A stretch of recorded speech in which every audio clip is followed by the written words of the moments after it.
Di video kali ini kita bakal bahas tentang Jong Du-young. Nah, Jong Du-young, tulisan Koreanya kayak gini, Jong Du-young. Ya, tulisannya kayak gini. Nama ini kalau follow search di Google atau di search engine itu cukup mudah banget ditemukan sebenarnya. Foto orangnya seperti ini dan orang ini melakukan kejahatan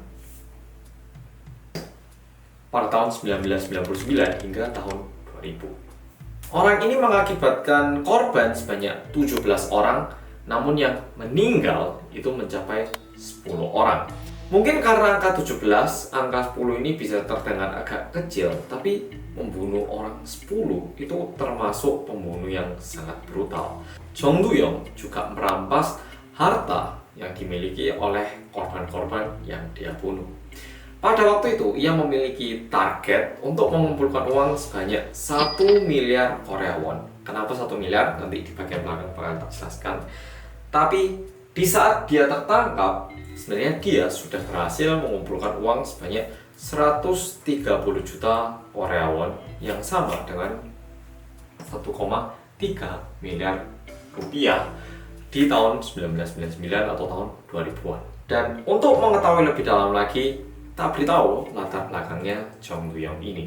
Jong Du-young ini merupakan laki-laki kelahiran tanggal 31 Desember tahun 1968. Please, ojo komen, Mas itu ulang tahunnya sama kayak saya, kakak saya. Iya, ulang tahun bisa sama. Oke, kita lanjut dulu. Tanggal 31 Desember, lahir di kota Busan. Dia ini terlahir di keluarga dengan 4 saudara dan dia terlahir sebagai anak bungsunya. Kayak gini, makanya tak warnai. Ya, ini juga fotonya, ini juga fotonya. Nah, di atas aku bilang mulai tahun 1999 sampai tahun 2000 dia ini melakukan kejahatan kayak gini. Tapi sebenarnya dia tuh sempat melakukan satu pembunuhan di tahun 1986. Jadi kalau digabung sebenarnya mulai tahun 1986 hingga 2000 dia mengakibatkan 10 orang meninggal dan 7 orang terluka-luka. Nah, kasus ini sebenarnya sangat-sangat besar dan sempat disiarkan di TV Korea yang bikin kita semua tahu di Korea. Itu ada satu TV program yang namanya adalah 그것이 알고 싶다, yang artinya itu yang pengen saya ketahui gitu ya, judulnya kayak gitu.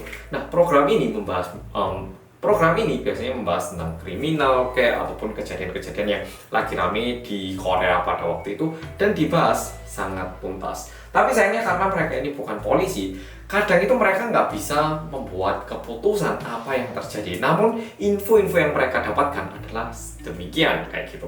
Nah, kejadiannya Jong Du-young ini pernah masuk ke dalam program ini sebanyak 2 kali. Yang pertama pada tanggal 12 Mei tahun 2001 dan yang kedua pada tahun 2019. Mungkin banyak yang mikir, Mas, ini kejadian tahun 2000, TV udah menyiarkan tahun 2001, lapo tahun 2019 itu disiarkan lagi. Nah, pada tanggal 12 Mei tahun 2001, mungkin polo-polo udah lumayan familiar. Di Korea, tidak semua orang yang melakukan kejahatan itu mukanya bakal dibuka. Orang yang melakukan kejahatan biasa, itu biasanya mukanya bakal tetap di-blur. Alias, publik itu nggak tahu bagaimana rupa pembunuhnya. Jadi waktu penayangan pertama, muka Jong Du-young itu tidak terekspos. Namun, di tahun 2019, program ini lagi-lagi meliput tentang Jong Du-young dan di kesempatan yang kali ini mereka menunjukkan mukanya. Dan mungkin kalau udah lihat ada satu kata di sini, yaitu jailbreak. Dia tuh nggak cuma membunuh, tapi dia ini juga merupakan satu orang yang berusaha untuk melarikan diri dari penjara. Oke, mungkin waktu kembali ini Pol udah berharap aku menceritakan bagaimana dia melakukan kejahatan dan apa motifnya. Tapi sebelum itu, tak jelaskan lebih dalam lagi dia ini terlahir di keluarga yang seperti apa. Jong Du-young itu tentu ada papa dan mama. Tapi sebenarnya papanya Jong Du-young ini sangat tidak beruntung. Dia terkena kanker mulai pada waktu ibunya mengandung Jong Du-young dan bahkan meninggal di saat Jong Du-young itu berusia 2 tahun. Karena kanker meninggal. Nah, di sini mulai masalahnya. Setelah papanya ini meninggal, mereka ini cuman ada mamanya, anaknya 4, bayangkan, oke? Tapi Karena mamanya ini harus kerja sendiri, secara ekonomi juga nggak cukup, waktu untuk menyayangi anak-anaknya pun tidak cukup. Jadi anak-anaknya itu kekurangan secara ekonomi, cinta dari orang tua pun tidak cukup. Awalnya mungkin mamanya itu masih berusaha untuk mempertahankan keluarga ini, tapi lama-lama mamanya itu merasa kayak aduh aku nggak kuat, bisa jadi aku yang mati dulu. Sehingga mamanya ini mengoperkan anak-anaknya ke pamannya.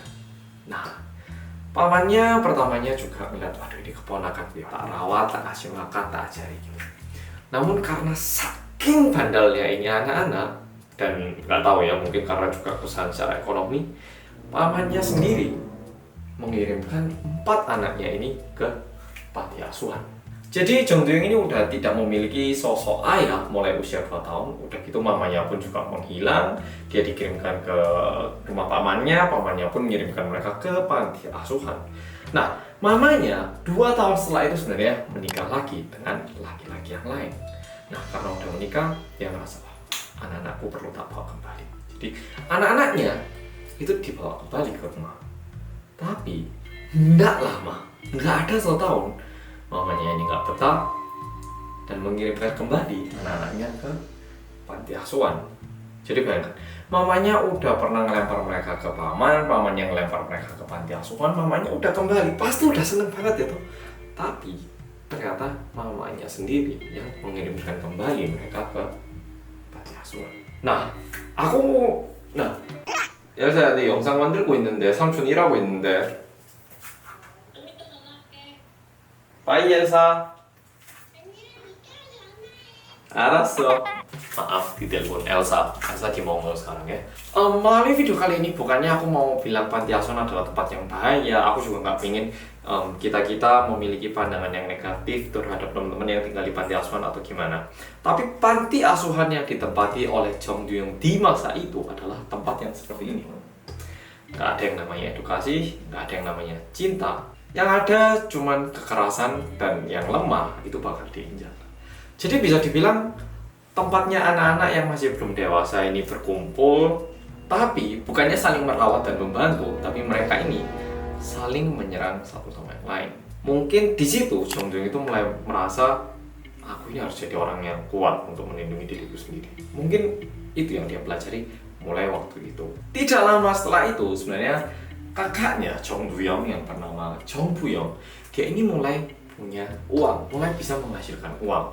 Udah gitu adiknya yaitu Jong Do-young ini diajak, "Dek, kakak udah ngerti loh caranya menghasilkan uang, kamu mau nggak bantu kakak aja nyari uang, kan kita nggak ada mama, nggak ada papa, kita jadi mandiri aja." Pekerjaan apa yang dilakukan oleh Jong Bu-young atau kakaknya Jong Do-young ini? Pekerjaan yang dilakukan oleh Jong Bu-young ini bukan pekerjaan sebenarnya, itu adalah mencuri barang orang dan barang-barangnya ini yang dijual. Jadi sebenarnya bukan pekerjaan alias yang ngerampok. Ya, rampok itu adalah cara mereka untuk bertahan hidup. Tapi masalahnya, kalau dia ini mungkin terus ke arah sana, mungkin ya dia cuma menjadi penjahat yang jual barang, habis itu nyari makan, kayak gitu.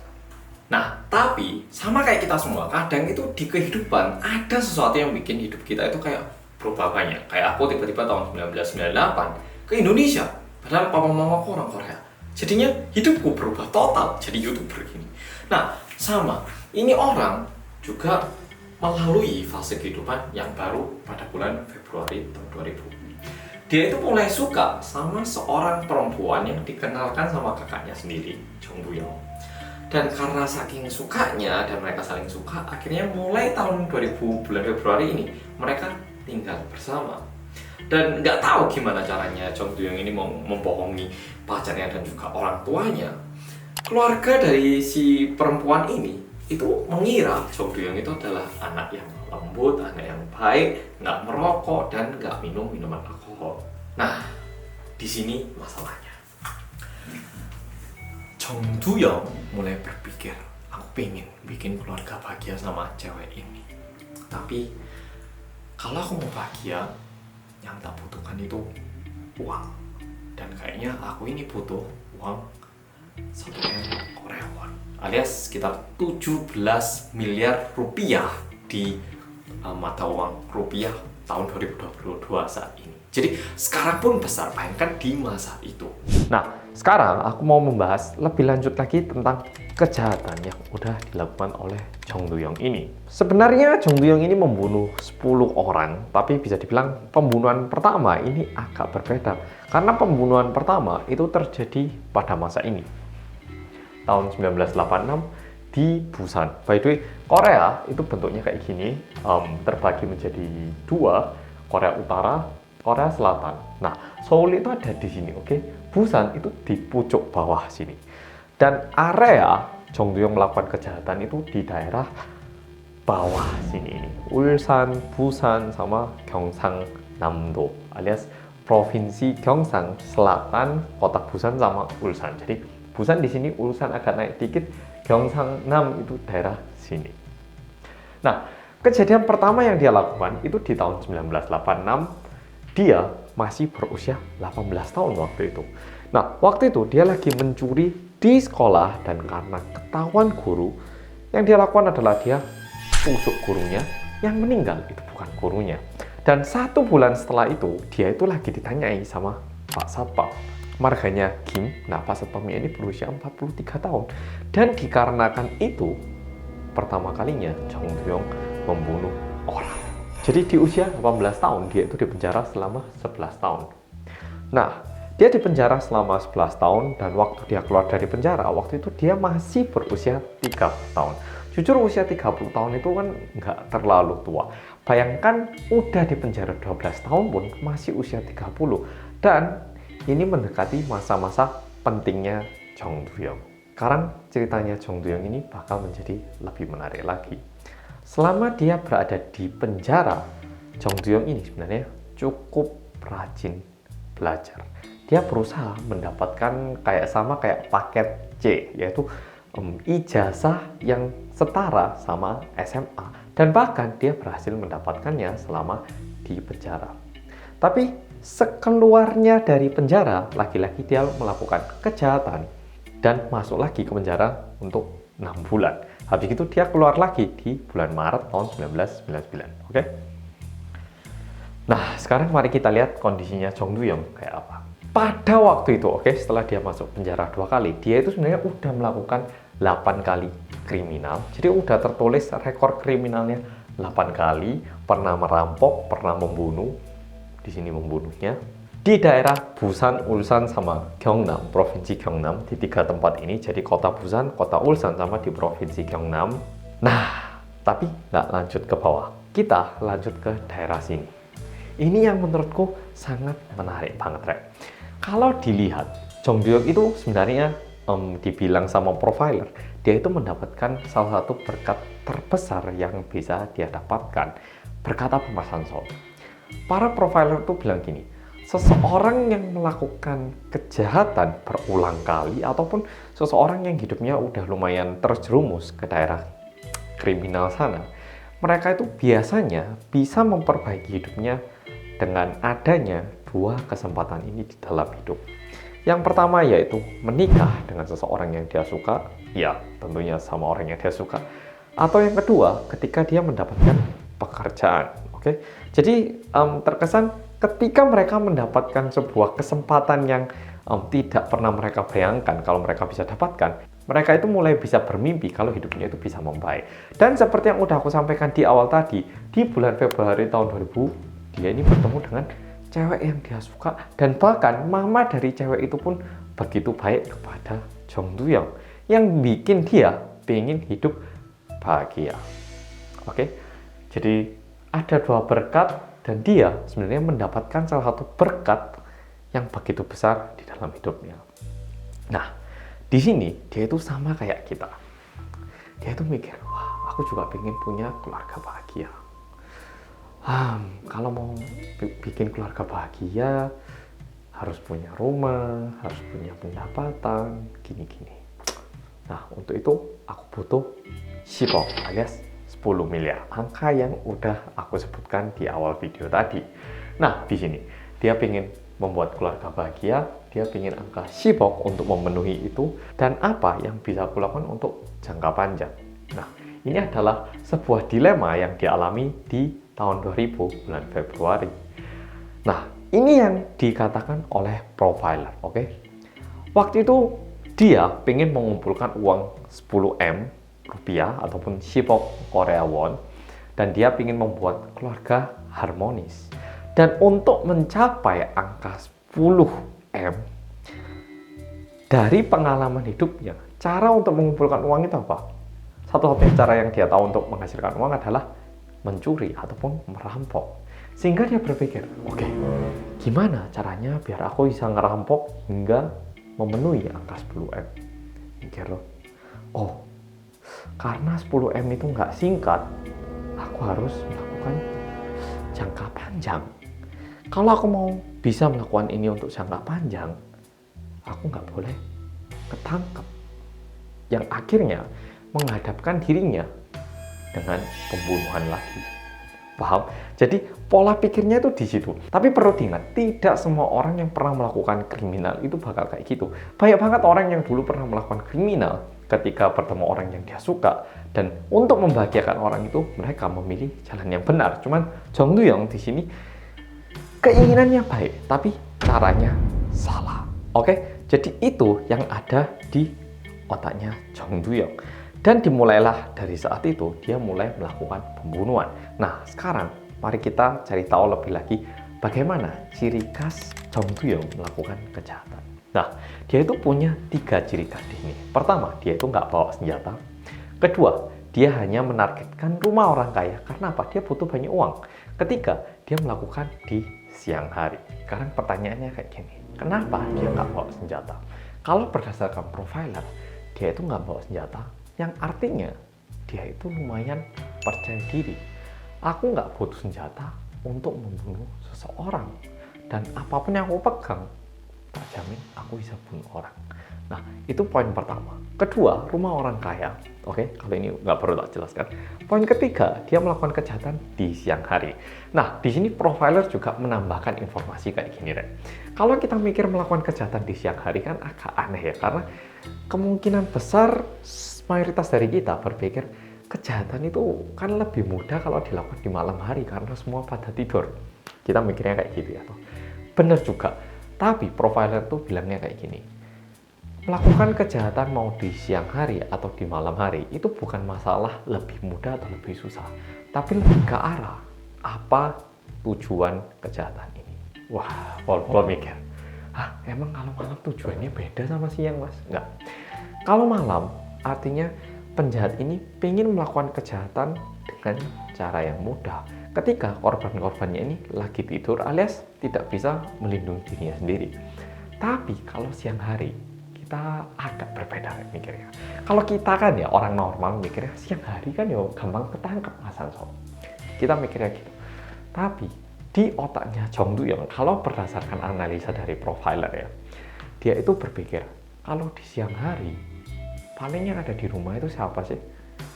Paling ya ibu sama anak kecil. Kalau enggak, ya orang tua.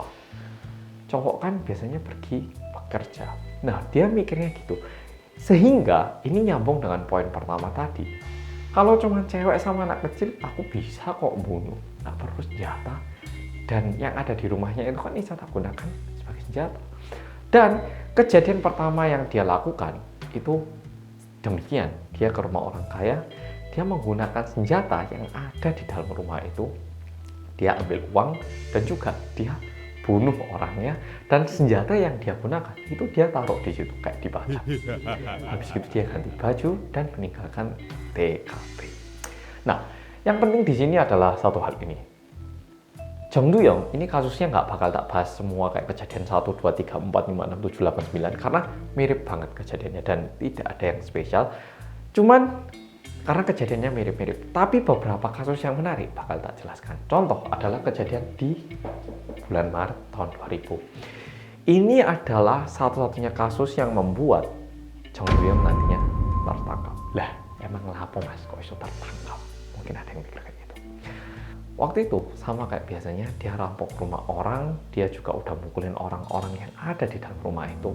Dan kebetulan ada satu perempuan, waktu mau dia bunuh, cewek ini bilang, "Mas, saya punya punya anak baru lahir, masih bayi. Tolong selamatin saya, Mas. Di sini para profiler menganalisanya kayak gini. Kemungkinan dia itu ngerti. Nah, di sini adalah satu-satunya momen Jong Do-young itu sedikit tergoyang. Mungkin karena dia itu pernah dibuang sama mamanya sebanyak 2 kali. Dia nggak pingin anak lain itu mengalami hal yang sama. Sehingga dia di situ bilang, "그래, 아이 잘 키워라." Dengan janji itu, dia membiarkan yang mamanya ini selamat dan dia cuma mencuri uang. Tapi diakibatkan ini juga, Jong Do-young ini tertangkap karena itu merupakan pertama kalinya seorang saksi selamat. Karena sebelumnya dibunuh semua. Karena kembali lagi ke poin yang aku jelaskan tadi, untuk melakukan kejahatan ini, karena seperti yang udah aku jelaskan di awal tadi, untuk mengumpulkan uang yang banyak, dia harus melakukan kejahatan terus-menerus. Tapi kalau ada saksi, dia bakal tertangkap. Nah, tapi ini pertama kalinya dia meninggalkan saksi, dan saksi ini melaporkan polisi dan juga memberikan bagaimana rupanya.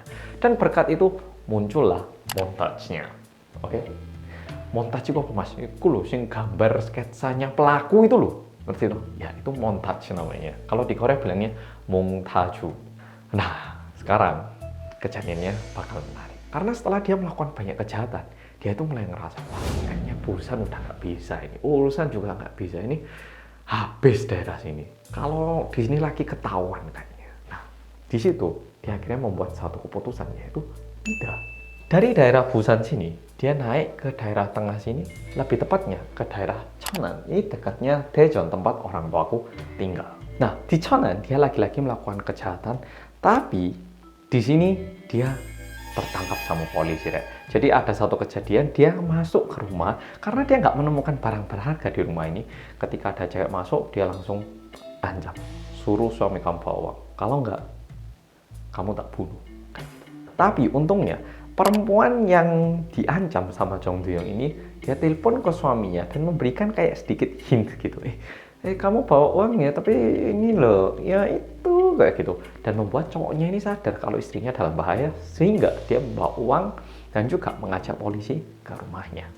Nah, di situ dia tertangkap akhirnya. Oke, Jong Do-young ini tertangkap di daerah Cheonan. Dan ketika dibawa ke kantor polisi, ya kan dicek ya. Loh, kan pernah melakukan kejahatan ya? Nah, begitu dia diperiksa-periksa, polisinya ini setelah nangkap dia kan ya sambil nonton TV gitu, lagi nonton TV gitu kan, kok ada kejadian pembunuhan gitu. Nah, dilihat muncullah montage dari kepolisian Busan di televisi. Nah, waktu itu sistem kepolisiannya masih nggak kayak sekarang, udah ada internet, udah kayak saling nyambung, nggak, masih belum. Jadi polisi Cheonan sama polisi Busan itu nggak terlalu tersambung.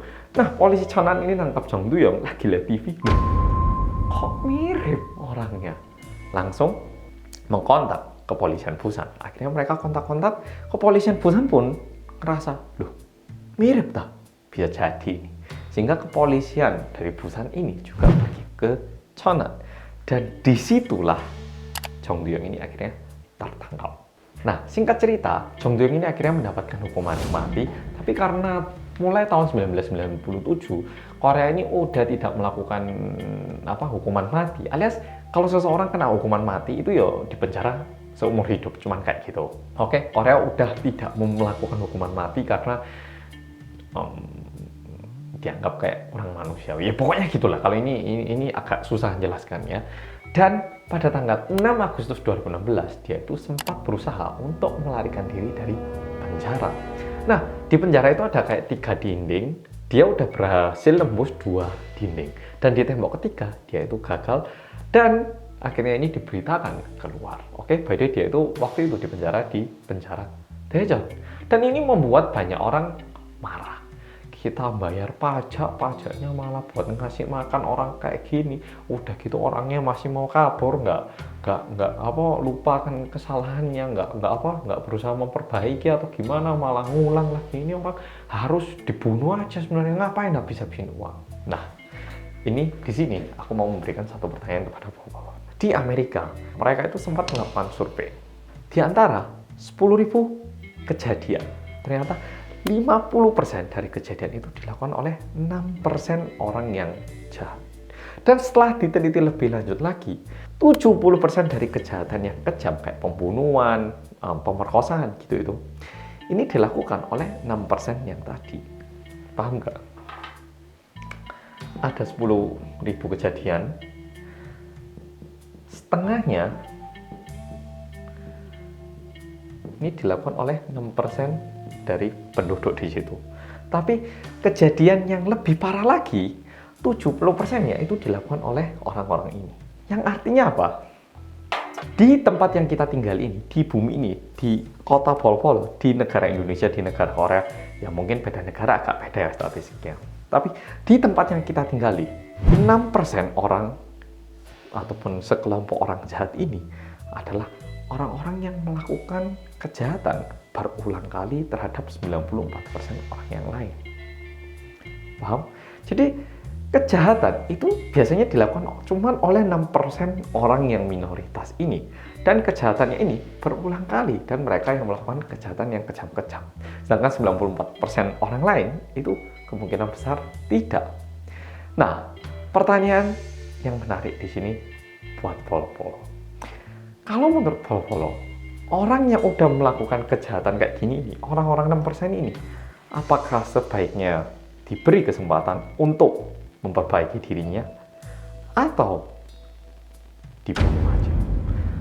Toh orang-orang ini potensinya tinggi banget untuk melakukan kejahatan lagi. Dan itu pun bisa dibuktikan berdasarkan hasil statistik. Atau Polo merasa itu kan cuma statistik mas, bisa jadi di antara 6% itu ada 1-2 orang yang enggak kayak gitu. Aku pun nggak tahu jawabannya apa, tapi yang pasti orang-orang yang melakukan kejahatan itu ya itu tok biasanya. Kalau kita lihat di sekolah, yang nyuri makanan ya itu wae, yang nyontek ya itu wae biasanya. Yang nggak nyontek ya nggak nyontek, yang nggak nyuri ya nggak nyuri. Setuju nggak? Setuju nggak? Ya, jadi ternyata lingkungan yang kita tinggali itu sama, dan masalahnya itu cuman antara apakah kita itu satu di antara 6% atau satu di antara 94%. Oke? Nah, jadi itu pertanyaan dari aku buat Polo-Polo. Tuliskan di komen. Kalau menurut Polo-Polo, 6% orang ini lebih baik diterima di tempat tinggal lingkungan kita, atau mending orang-orang kayak gini nggak perlu dimaafkan dan dibunuh aja ketika mereka sudah melakukan kejahatan berulang kali. Karena hingga saat ini Jong Du-yong ini masih hidup dan dipenjara di Korea dan masih dikasih makan di penjara. Oke, aku pengen tahu, bener-bener pengen tahu pendapat dari Polo, jadi please tuliskan di bawah. Dan ini merupakan video pertama dari Detektif Piramid season pertama. Sampai jumpa di video kedua. Di video kedua aku bakal menjelaskan tentang kasusnya Kang Ho Sun lebih dalam lagi. Makasih sudah nonton video kali ini dan sampai jumpa di video kedua.